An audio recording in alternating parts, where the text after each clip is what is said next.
The Cleveland Browns may have just stumbled onto the biggest draft steal the NFL has seen in years, and the football world is still trying to wrap its head around it.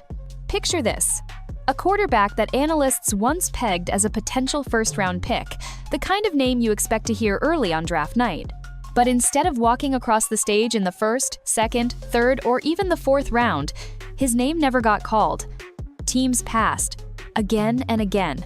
Until finally, deep in the fifth round, the Browns made a move that shocked almost everyone. They took a chance on Shedeur Sanders. Now, under normal circumstances, nobody would have batted an eye. Fifth-round quarterbacks usually don't make headlines. They're depth guys, practice squad hopefuls, long shots who rarely get more than a handful of snaps in preseason. And let's not forget, the Browns had already spent an earlier pick on a quarterback. They weren't starving for another one. To the outside world, Sanders looked like nothing more than a backup plan. Maybe even a draft day throwaway. But here's where the story gets interesting. From the moment Sanders walked into the facility in Berea, Ohio, everything changed. Coaches who should have been focusing on their established veterans started whispering about the rookie. The so-called long shot wasn't playing like a fifth-rounder at all. He was making throws that guys with years of NFL experience struggle to hit consistently. He wasn't nervous, he wasn't wide-eyed, and he sure wasn't acting like someone who was supposed to be buried at the bottom of the depth chart. And this is where things take a dramatic turn. Imagine being Joe Flacco, a Super Bowl champion brought in to steady the ship. Or Kenny Pickett, a former first-round pick who Cleveland traded for, hoping he'd finally live up to expectations. You walk into OTAs thinking you're competing with each other for the top job, when suddenly, out of nowhere, this 22-year-old rookie starts stealing the spotlight. Every rep, every throw, every stat sheet becomes a reminder that your job, your reputation, and maybe even your career are on the line. The tension inside that quarterback room? Palpable. Coaches insisted it was an open competition, but let's be real, that's not supposed to happen for a rookie taken that late. Fifth-rounders don't get to push Super Bowl winners and former first-rounders. And yet, that's exactly what's happening. The Browns may not have realized it at the time, but by calling Sanders' name in the fifth round, they may have accidentally ignited the most explosive quarterback battle of the season. And here's the kicker. What Sanders is doing right now isn't normal. It's not luck, it's not hype. It's the kind of performance that forces entire franchises to rethink their plans, their depth charts, and maybe even their future. The Browns thought they were drafting a developmental backup. What they might have actually drafted is a star in the making. So the real question becomes, how long can Cleveland keep this under wraps before the rest of the league catches on? When Shedeur Sanders first stepped onto the Browns' practice field, nobody expected much. He was supposed to be the quiet rookie holding a clipboard, learning from the sidelines while the real quarterbacks took center stage. After all, he was a fifth-round pick, the fourth guy on the depth chart, and surrounded by names with far more experience. On paper, Sanders didn't stand a chance. But paper doesn't win games. Performance does. And Sanders' performance has been nothing short of jaw-dropping. Let's talk numbers, because they paint a picture that words alone can't capture. Kenny Pickett, the quarterback Cleveland traded for a guy with first-round pedigree, managed to complete 38 passes out of 63 attempts in organized team activities. That's barely above 60%. Respectable maybe, but hardly the kind of stat line that screams franchise quarterback. Then there's Joe Flacco, the veteran, the steady hand, the man with a Super Bowl ring. He went 18 for 35, with just 2 touchdowns. That's a completion percentage so low it would get you benched in college, let alone in the NFL. Now enter Sanders, the rookie, the supposed long shot. In those very same practices, he went 41 for 53, 9 touchdowns, a completion percentage north of 77%. Think about that for a second. Not only did he outperform the veterans, he embarrassed them. The kind of gap we're talking about isn't just marginal, it's seismic. This isn't a rookie keeping pace with the pros. This is a rookie leaving them in the dust. And here's the kicker: Sanders isn't doing this with the first-team offense. He's not throwing to Amari Cooper or Jerry Jeudy. He's not standing behind the Browns' best offensive line. He's making these throws with backup receivers and second-string protection, guys fighting just to make the roster. Yet somehow, he's still delivering numbers that look like something you'd expect from a Pro Bowl quarterback in mid-season form. That's what has people buzzing behind closed doors. Coaches who expected a casual developmental project are suddenly whispering about whether they've stumbled into the steal of the century. Analysts who laughed at the Browns' decision to draft Sanders are backpedaling, admitting that maybe, just maybe, they underestimated him. And the veterans? They're starting to feel the heat. Because in the NFL, nothing speaks louder than results. And Sanders' results are deafening. Here's the reality. Every throw he makes, every practice rep he nails, is another crack in the confidence of the guys ahead of him. Pickett and Flacco can't ignore it. Neither can the coaching staff. Sanders is turning what was supposed to be a comfortable quarterback competition into a pressure cooker. The kind where every mistake by a veteran looks 10 times worse because the rookie behind them is showing what flawless execution looks like. And if this is what Sanders is doing in practice, when the lights aren't even on yet, imagine what happens when he gets his first taste of live game action. If the veterans are already nervous now, just wait until preseason.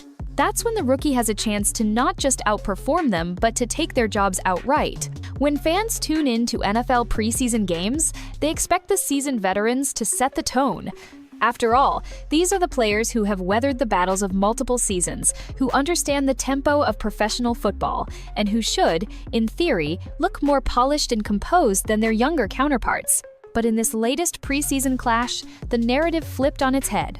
Instead of showcasing stability, the veterans appeared shaky, while a rookie quarterback, Shedeur Sanders, displayed a level of confidence and poise that caught everyone off guard. The contrast couldn't have been more dramatic. On one side, you had Dillon Gabriel, a quarterback with years of college experience, known for his arm talent and football IQ. Many expected him to be the one who would calmly guide the offense, especially against second-string defenders in preseason action. Yet his performance was marked by hesitation, poorly timed throws, and an inability to extend drives when it mattered most. It wasn't simply that he missed passes, it was that he seemed overwhelmed by the moment, allowing the weight of expectations to impact his decision-making. Meanwhile, Shedeur Sanders stepped onto the field as if he belonged there. Despite being a rookie and surrounded by the pressure of the spotlight, he demonstrated composure far beyond his years. His body language told the story. Shoulders back, eyes scanning the defense, and a quick release that conveyed both confidence and preparation. Every snap seemed like an opportunity, not a burden. His decision-making was crisp, his timing with receivers surprisingly sharp, and he looked unfazed by the chaos around him. For fans, this side-by-side comparison was striking. How could a rookie appear so steady, while a veteran faltered under the same circumstances? Analysts pointed to Shedeur's unique background, his years of preparation, under the guidance of his father, Deion Sanders, his experience handling media attention at Colorado, and his exposure to high-pressure situations in college football. It seems those lessons translated seamlessly to the NFL stage, giving him an edge that many rookies don't usually display this early in their careers. The veterans, on the other hand, didn't have the same excuses. This wasn't their first taste of professional competition. They had the advantage of time, familiarity with the speed of the game, and a deeper playbook. Yet they played like rookies, tentative, mistake-prone, and lacking rhythm. That stark reversal of roles didn't just fuel debates online, it forced coaches, analysts, and fans alike to re-examine their assumptions. If the rookie is more dependable than the veteran, what does that mean for roster decisions moving forward? This contrast is exactly why the NFL preseason matters. It's not just about warm-ups, it's about seeing who thrives when the lights turn on. In this case, Shedeur Sanders didn't just survive the moment, he owned it. And while Gabriel's struggles raised eyebrows, Sanders' composure ensured that his name will be part of every conversation leading up to the regular season. The NFL isn't just a battlefield on the turf, it's also a chessboard, where narratives, media cycles, and hidden agendas dictate who rises and who falls. Behind every headline, there's a deeper story. Behind every rumor, there's a political play.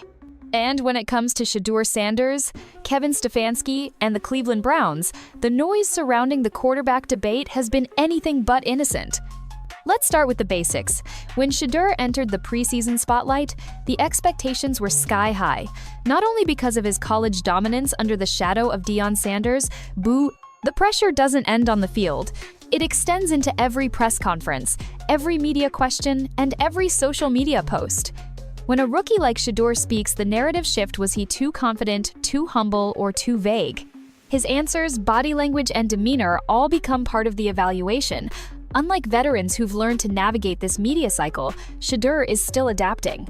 But instead of cracking under the scrutiny, he seems to embrace it, often smiling, shrugging off the noise, and reminding reporters that pressure is nothing new for him. After all, being Deion Sanders' son has meant living under the spotlight since birth. Another layer of preseason pressure comes from the locker room itself. Teammates are watching closely, evaluating not just his skill but also his leadership. A quarterback has to win over the huddle, and rookies don't get automatic respect. They must earn it through preparation, toughness, and the ability to command the field. Shedeur's calmness, his willingness to take responsibility, and his steady demeanor are exactly the traits that help build that trust. When linemen see their quarterback stand tall after a big hit or receivers see him trust them in tight windows, belief begins to grow. That's the unseen test of the preseason, winning over the men who will eventually fight alongside you in real games. Finally, the NFL preseason is about survival. Depth charts shift daily, competitions are fierce, veterans are clinging to roster spots while rookies are desperate to prove they belong. Sanders' challenge is not just to play well, but to consistently show progress, to separate himself from other young quarterbacks trying to carve out their place. The mental toughness required to navigate that kind of environment is immense. Yet if there's one thing Shedeur Sanders has shown throughout his journey, it's that pressure doesn't crush him, it sharpens him. The preseason, in many ways, is football's ultimate stress test. And for Shedeur Sanders, it's not just about making the team, it's about announcing to the world that he belongs. The NFL is ruthless when it comes to job security, and the preseason has a way of exposing weaknesses that even regular season film can sometimes conceal. For established veterans, the preseason is often considered a tune-up, a chance to refine timing and shake off rust. But when young rookies like Shedeur Sanders enter the spotlight and begin outperforming expectations, the preseason suddenly becomes more than a warm-up. It becomes a battlefield where careers are quietly slipping away. Across the league, multiple veterans are finding themselves under intense scrutiny.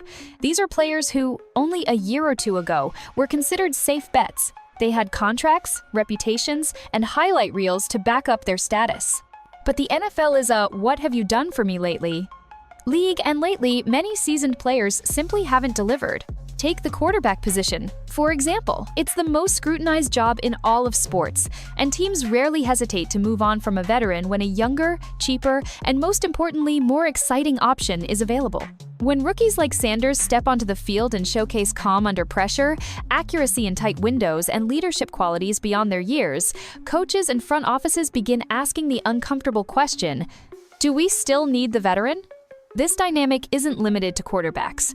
Running backs, wide receivers, and even defensive stars are all vulnerable. A veteran cornerback might have locked down opposing receivers for nearly a decade, but if he shows even the slightest dip in speed during preseason, his replacement could be waiting in the wings. The same goes for offensive linemen miss one too many blocks against hungry rookies fighting for roster spots. And suddenly, that once secure veteran contract feels like a liability. For Shedeur Sanders, this reality works in his favor. His strong preseason performances don't just shine a light on his abilities, they expose the shortcomings of those ahead of him on the depth chart. If a seasoned quarterback throws an interception or hesitates under pressure while Sanders marches down the field with poise, fans, analysts, and coaches will inevitably start comparing. And in the NFL, perception often becomes reality. What makes the pressure even greater for veterans is the business side of football. Teams are always looking to manage salary caps, trim bloated contracts, and build for the future. A veteran carrying a multi-million-dollar deal suddenly looks replaceable when a rookie like Sanders can deliver comparable or even better production at a fraction of the cost. It's not just about performance on the field, it's about economics too. The hot seat extends beyond individual players and into the coaching staff as well. If a coach insists on sticking with an underperforming veteran, they risk backlash from fans and pressure from ownership. Every preseason snap matters, and every mistake by a veteran feels magnified when a rookie is thriving in the same environment. Coaches know that if they fail to adapt, their own jobs could be at stake. This is where Sanders' rise becomes a storyline larger than just one player. He represents the new wave of NFL talent that forces change, disrupts hierarchies, and brings urgency to organizations that can no longer afford complacency. Veterans may resent the pressure, but they can't deny the reality. The league is evolving, and the younger generation is closing in fast. In this unforgiving landscape, veterans must either prove they still have something left in the tank or risk being replaced by the very rookies they once mentored. Sanders' emergence isn't just a personal triumph, it's a warning shot to every veteran on the roster. The NFL waits for no one. The Cleveland Browns find themselves standing at a crossroads, one that could define not only their 2025 season, but also the long-term trajectory of the franchise. For years, the Browns have been synonymous with chaos at the quarterback position, cycling through names faster than most teams cycle through jersey designs. Yet this time feels different. The stakes are higher, the spotlight is brighter, and the margin for error is razor thin. The presence of Shedeur Sanders, combined with the struggles of established veterans, has forced Cleveland into making a decision it can no longer delay. At the heart of the dilemma lies the question: do the Browns stick with experience or gamble on potential? On one side, the veterans offer the comfort of familiarity. They've played in the league, faced adversity, and know the rigors of a grueling 17-game season. Coaches often lean on that kind of stability because it feels safe. But in the NFL, safe can be dangerous. Playing it too conservatively risks stalling momentum, alienating fans, and most importantly, wasting a rare moment when the team has the pieces to contend. On the other side is Shedeur Sanders, the rookie whose talent, poise, and leadership have been impossible to ignore. Every rep he's taken this preseason has magnified the debate. Is he ready to be the face of the Browns? Or would throwing him into the fire too soon burn both player and team? What complicates this decision even more is the political undercurrent. The Browns coaching staff has invested years of time and energy into developing their veterans. Benching them now could be seen as an admission of failure, a crack in the organization's ability to identify and nurture talent. Front offices hate that kind of narrative. It undermines authority and feeds the ever-hungry sports media machine. Yet holding back Sanders could spark another problem: the appearance of favoritism or resistance to change in a league that thrives on it. Fans, meanwhile, are split but leaning in one direction. Browns supporters are among the most loyal and long-suffering in football. They've endured countless false dawns and letdowns. To them, Sanders doesn't just represent another quarterback, he represents hope, the idea that Cleveland could finally have the guy. The chants, the jersey sales, and the social media chatter all point to one thing: the people want Sanders. And in today's NFL, ignoring the voice of the fans can be as damaging as blowing a fourth-quarter lead. Adding to the urgency is Cleveland's roster construction. The Browns aren't rebuilding, they're built to win now. With a strong defense, playmakers on offense, and a coaching staff under pressure to deliver results, wasting another year on a quarterback who can't execute at a high level could cost them dearly. In the AFC, where teams like Kansas City, Buffalo, and Baltimore set a relentless pace, mediocrity isn't an option. You either compete or get left behind. This is why the Browns' decision can't be postponed. They can't hide behind preseason experimentation or depth chart semantics forever. At some point, Kevin Stefanski and the front office must declare where they stand. Do they double down on the known but flawed veterans? Or do they embrace the unknown but electrifying promise of Shedeur Sanders? Whichever path they choose, the fallout will be massive. If Sanders starts and thrives, Cleveland will be hailed as a franchise that finally turned the corner, and Stefanski will look like a visionary. If he falters, critics will accuse the Browns of rushing a young star and jeopardizing his future. Conversely, if the team clings to veterans and falters, the decision will be remembered as one of the franchise's most costly missteps. This isn't just about who takes the first snap of the season. It's about identity, vision, and the future of a team that has spent decades searching for stability at the game's most important position. The Browns can't avoid this decision, and they can't afford to get it wrong. Every NFL offseason brings with it a certain level of noise, rumors about coaching change,